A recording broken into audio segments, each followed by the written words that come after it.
Hey guys, this is Maria with J&M Garden. So my little guy and I are gonna do a tour. I'm not sure if we're gonna call this April or May because it's straddled both. But anyways, and I am a little bit late in uploading, but I still want to show you guys the changes. So anyways, this is our mint bed. I did have other stuff in here. I think the mint like just hogs up all the water, so the only thing that's doing really well is the mint. And then also I have this peony here that I do want to transplant. I don't know if I'm gonna do it like now or if I'm gonna wait till fall, but anyways, that's gonna get moved. And then right here I have a hosta that looks really good in its pot. I think it's several hostas. I might have to separate them out a little bit. Yeah. And then this one right here, that's a pine berry, so it'll be white with red dots or pink dots, and that's just a regular strawberry. But it's really cute. Actually, this one looked variegated before I planted it. And if you look at the edges, let me see if I can show you. You can kind of see that white. It's not very prominent, but yeah. And then that emerald arborvitae needs to be planted out. And over here, these hydrangea are looking good. I have 2 more on that side. I need to move that tarp. All right, and let's go look at the peach. Oh no, wait, yep, I can see it. Look at how big that one peach looks. So that one's gonna be for Yusuf for sure, because it's like right at the bottom and he'll be able to get it. But yeah, let's keep going. Let's see how long Yusuf can hold off without crying. All right, I haven't added anything else, but I did come in here and try to clean up that area in the back. Didn't make much progress, but anyways, the Jack in the Pulpit leaf is looking really good and lush. And I do have this new pot out here with a hosta that I divided from the other side of the lawn. And honestly, I feel like that could easily become 3 hostas, but I didn't want to do all that. And why I put it in a pot is because I feel like I was watching Volunteer Gardener the other day, and they're based out of Tennessee, and this one gardener was saying that in the South, like, we don't have cold enough winters for hostas to get big. And I noticed that none of my hostas, like even my Sum and Substance, like, they just don't get big.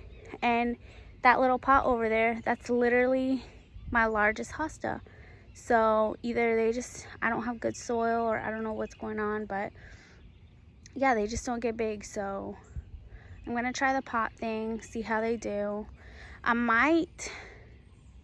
What I might do is divide this one, leave one in the pot and put one in the ground and see how it does. But I don't want to mess with it right now because it's, you know, it's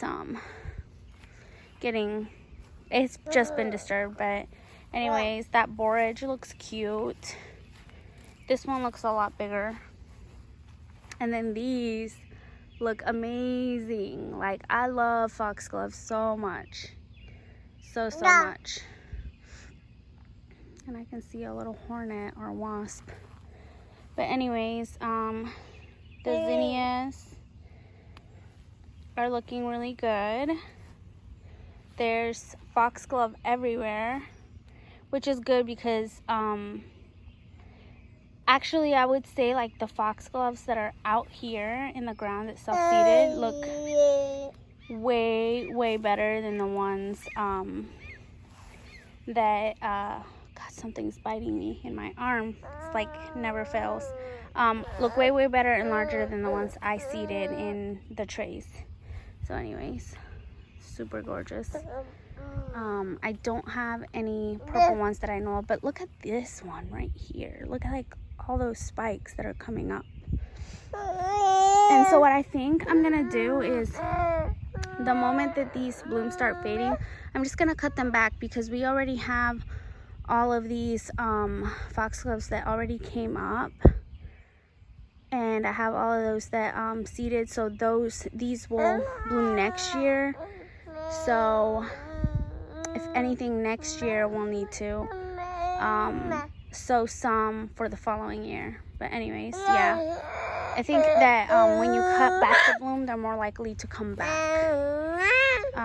But I have an Astilbe that's trying to come up here, and I have 1, 2 dahlias. Let's see, what is this? I actually don't know what that is, so I'm just gonna leave it, see what it is, and if it's a weed, we'll cut it back.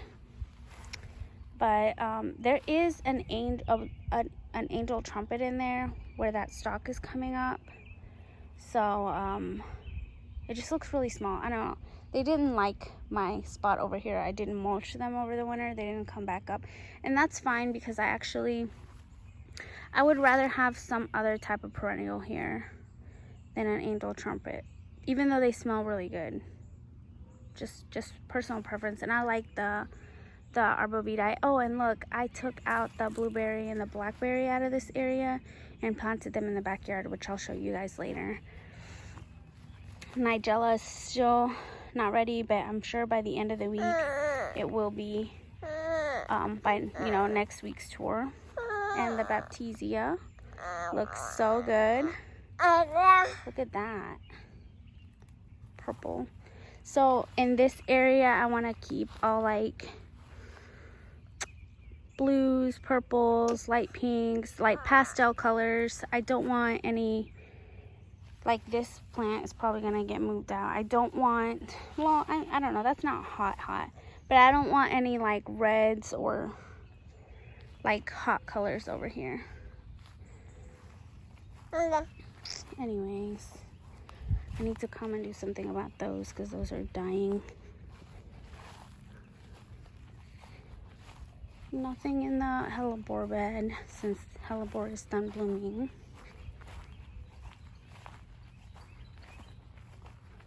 Okay. All right. Stuff is starting to look lush over here, like in this area especially. I do plan on putting, I had a beautiful like variegated Joe Pye, and it didn't make it. Like this area is so hot and so dry that everything doesn't make it over here, and it's okay. I'm okay with that. Like, I've come to terms with that. Zinnias really like it. I planted quite a few out here. Let's see, we have quite a few coneflowers that need to be moved, because coneflowers get so tall. I don't want them in the front. I want like low to high over here. So yeah, that's the look I'm trying to achieve anyways. Low in the front, and then anyways, I need to be doing some moving around, but things are looking good. All right, let's go over here. Actually, I'm gonna walk you this way, even though there's a bunch of weeds. I want to show you some stuff. Yeah. All right. So this area, I think I'm gonna plant some sort of ground cover. But anyways, the Astilbe look really good, except for 2 over here. These 2 over here, and that one I think I'm gonna have to move because it gets too much sun. But the Japanese, like, I underestimated, like, now that these hellebores are established, like how big they are. So like, look, that one is like getting engulfed by that. So I might need to move it, and then I need to buy one more because the third one didn't come up. And then that Astilbe, I think, needs to be moved. It's too far back there.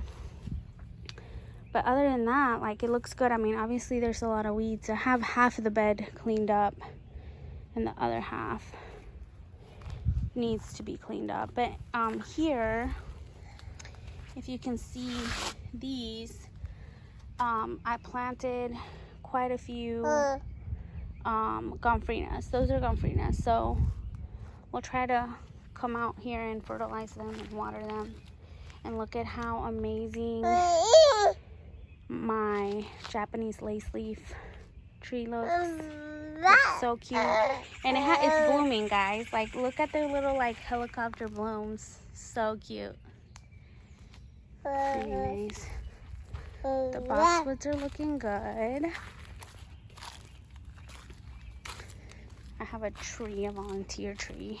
A few of them, anyways. And this area right now is like my absolute favorite in the whole garden. We have Sweet Williams. They're nearing their end. We have snapdragons that look absolutely lovely. We have a brand new peony bloom. Blanket flower that's blooming its head off. A little wallflower. And we have some huge clematis blooms. Like, they're huge. And this is the one that I chopped back all the way to the ground. I don't feel like it made a difference that I chopped it back versus not chopping it back, so I might not do that every year.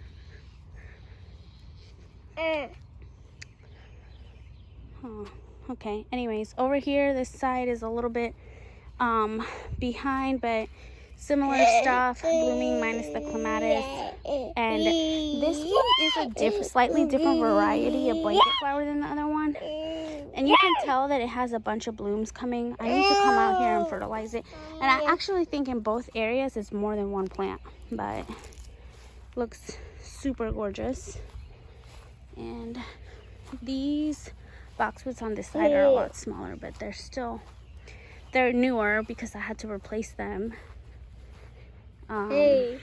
Sweet William are still looking great, survived the transplant. And then I have a few sunflowers here, which in the afternoon this area gets a lot of sun. And these aren't standing up, not because they're not getting enough sun, but because I started them, and I guess, like, since I had them inside the little greenhouse, like, they weren't getting enough wind, so their stems are a little weak. But I moved these over from the other area. I need to come out here and water them. They need water really bad, like really, really bad. But I cleaned this area out for the most part, and that's why I had that those bags of compost, because I'm gonna come and spread compost on here. It's probably not gonna be enough. It's never enough. You never. Oh, and then I moved those over, and they'll be fine.